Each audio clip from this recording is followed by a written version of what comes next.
We have come together to celebrate not only the rededication of our Cathedral of the Immaculate Conception, but also the triumph of generosity over the ravages of age and the cultural imperfection which as Trinidadians and Tobagonians we bear.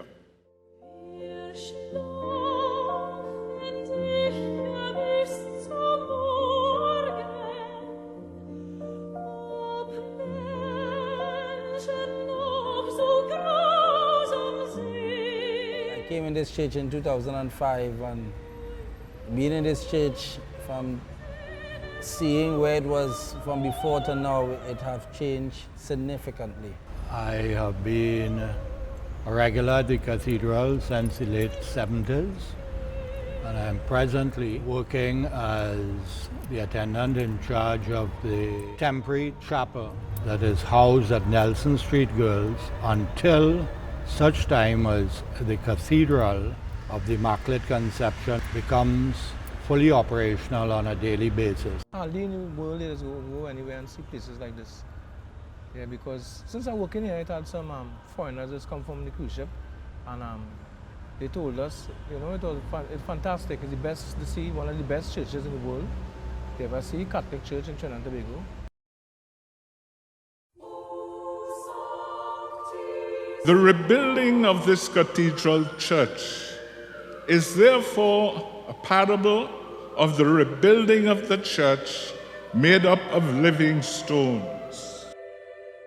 The church, I like the ancient look. But it's a very old structure, over 165 years ago.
A minor basilica is about the population and how long the church have been in existence.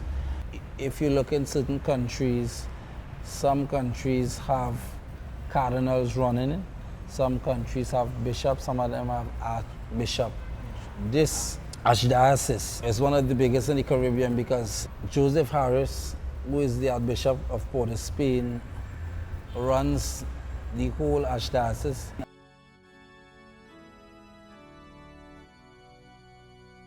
A closer examination revealed that for safety's sake, the cathedral had to be closed.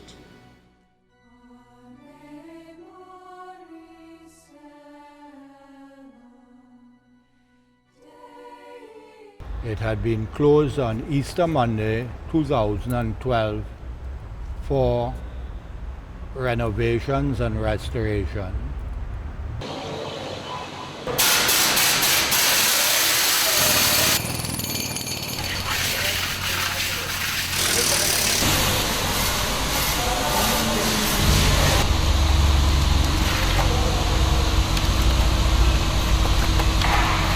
We also celebrate the genius and competence of our workers, carpenters, masons, and joiners.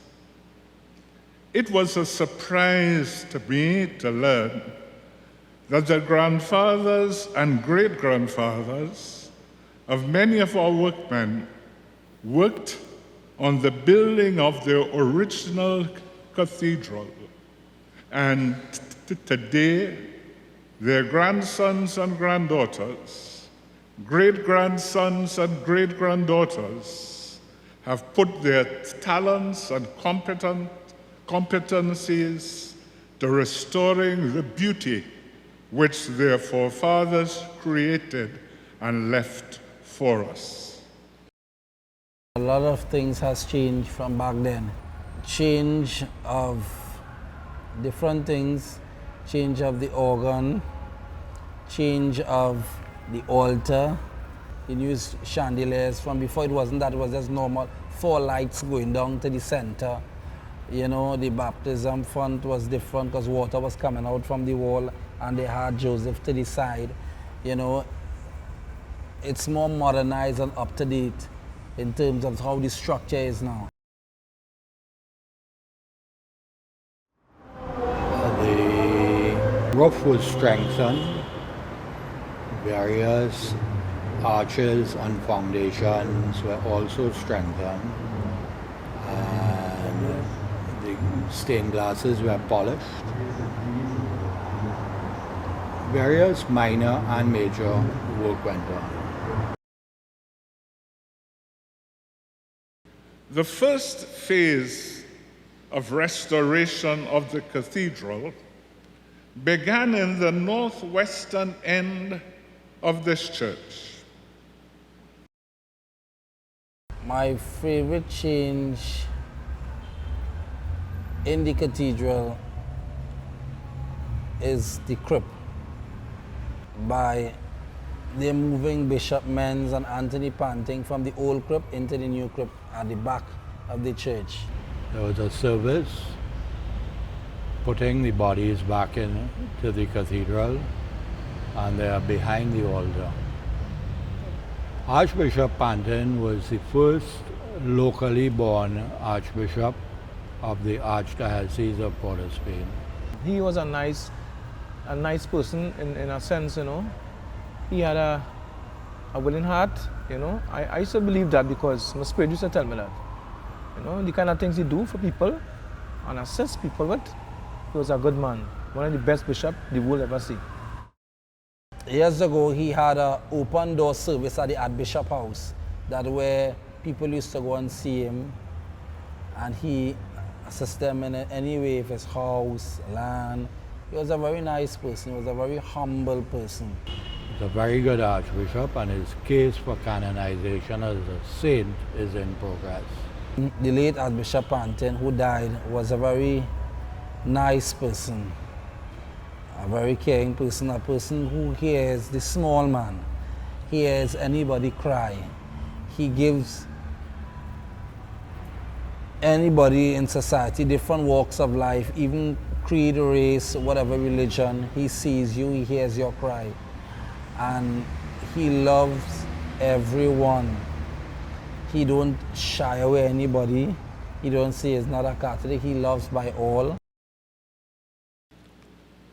Dedicated as it is to the Immaculate Conception, the earthly dwelling place of Emmanuel, God with us, the restored cathedral now has a double task, that of restoring the consciousness that God is here with us in this capital city and in this section of the city, crucified by dehumanizing poverty, by murder, by criminality of various kinds.